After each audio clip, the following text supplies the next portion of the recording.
Assalamualaikum warahmatullahi wabarakatuh dan salam sejahtera Cikgu Al ucapkan kepada murid-murid tahun 4 Cikgu Al pada hari ini. Jadi hari ini kita akan belajar Bahasa Melayu tahun 4 bagi unit yang ke-16 iaitu Kehebatan Sains. Tajuk pembelajaran kita pada hari ini ialah Kuasa Kentang. Jadi Cikgu Al percaya bahawa murid-murid tahun 4 Cikgu Al pada hari ini semuanya sudah bersedia dan bersemangat untuk belajar Bahasa Melayu tahun 4 dengan Cikgu Al. Jadi mari kita belajar.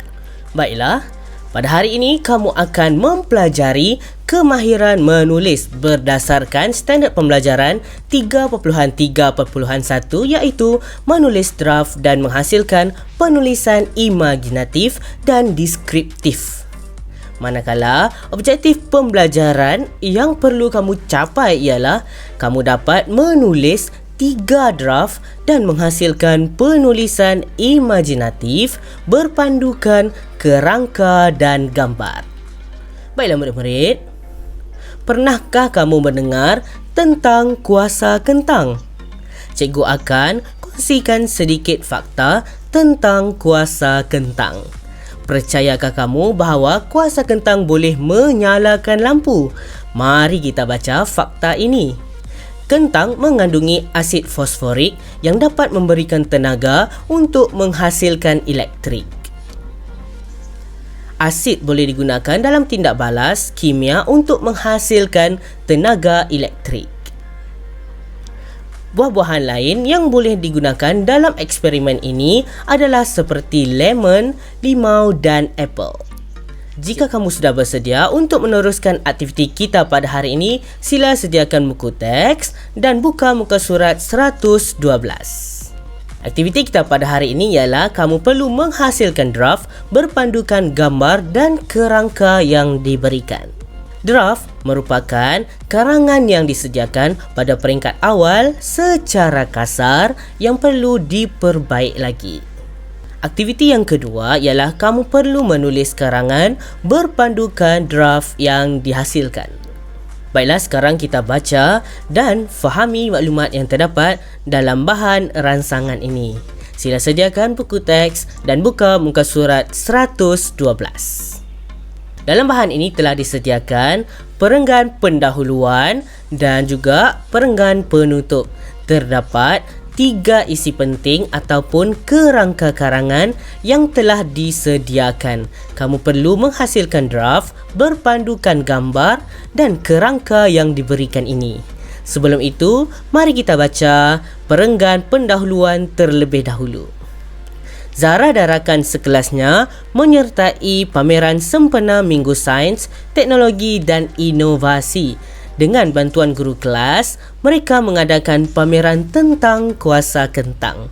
Mereka bersama-sama menyiapkan bahan pameran kelas mereka. Baiklah murid-murid, sekarang cikgu akan menerangkan cara untuk menghasilkan frasa berdasarkan gambar dan kerangka yang telah diberikan. Langkah yang pertama, mari kita baca isi pertama ini. Menyediakan peralatan, bahan-bahan yang diperlukan, menjalankan aktiviti bersama-sama. Ketiga-tiga pernyataan ini merupakan frasa. Frasa bukanlah ayat yang lengkap. Bagaimana cara untuk menghasilkan draft? Untuk membina draft, kita perlulah membina ayat yang mengandungi subjek dan predikat. Kamu juga boleh menggunakan kata tanya untuk mendapatkan maklumat. Contohnya, siapakah yang menyediakan peralatan? Apakah bahan-bahan yang diperlukan? Dan siapakah yang menjalankan aktiviti? Sekarang mari kita lihat contoh draft yang telah dibina.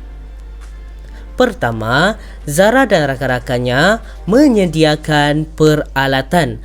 Dalam ayat ini, Zara dan rakan-rakannya merupakan subjek yang ditambah dalam pernyataan ini supaya menjadi ayat yang lengkap, iaitu ayat yang mengandungi subjek dan predikat.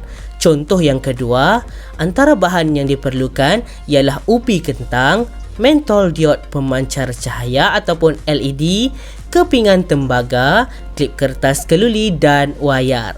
Dalam draft yang kedua ini mengandungi contoh bahan yang diperlukan. Draft yang ketiga, mereka menjalankan aktiviti bersama-sama. Mereka ialah subjek yang ditambah dalam penyataan ini. Sekarang mari kita pergi kepada isi yang kedua. Baiklah murid-murid, mari kita baca isi yang kedua ini. Memulakan uji kaji, berpandukan langkah kerja dan melengkapkan litar. Perlu diingat, ketiga-tiga penyataan ini merupakan frasa. Sekarang, mari kita lihat contoh draft yang telah dibina. Kamu perlu membina ayat yang mengandungi subjek dan predikat. Kita lihat contoh yang pertama. Zara dan rakan-rakannya memulakan uji kaji mereka. Mereka menjalankan uji kaji berpandukan langkah kerja yang telah dibuat. Mereka berjaya melengkapkan litar. Seterusnya, kita lihat isi yang ketiga. Baiklah murid-murid, seterusnya mari kita baca isi yang ketiga. Berdiri di samping bahan pameran yang dihasilkan. Lampu LED menyala. Para penonton bertepuk tangan. Kamu boleh gunakan kata tanya untuk mendapatkan maklumat. Tugasan kamu pada hari ini, kamu perlu membina draft daripada isi yang ketiga ini. Kamu perlu menulis ayat yang terdiri daripada subjek dan predikat. Mari kita lihat aktiviti yang seterusnya. Aktiviti hari ini, pertama, kamu perlu tulis draft berpandukan isi karangan yang diberikan dalam bentuk jadual. Kedua, berdasarkan draft karangan, kamu perlu hasilkan satu karangan yang lengkap dalam bentuk perenggan. Baiklah murid-murid, berdasarkan arahan aktiviti, kamu perlu membina jadual untuk menulis draft karangan. Terdapat 3 lajur dalam jadual ini, iaitu lajur bilangan, isi karangan dan juga draft. Kamu boleh menyalin semula isi karangan berpandukan buku teks. Kamu juga boleh menyalin draft berdasarkan video ini ataupun menulis draft berdasarkan idea kamu sendiri. Baiklah, mari kita lihat aktiviti yang seterusnya.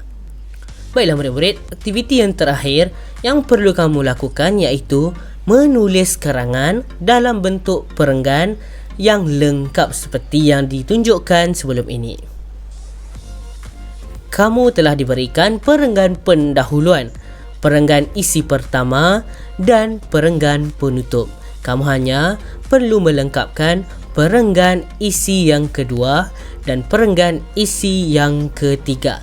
Cikgu harap kamu dapat menulis karangan dengan sebaiknya berdasarkan penerangan yang telah cikgu jelaskan tadi.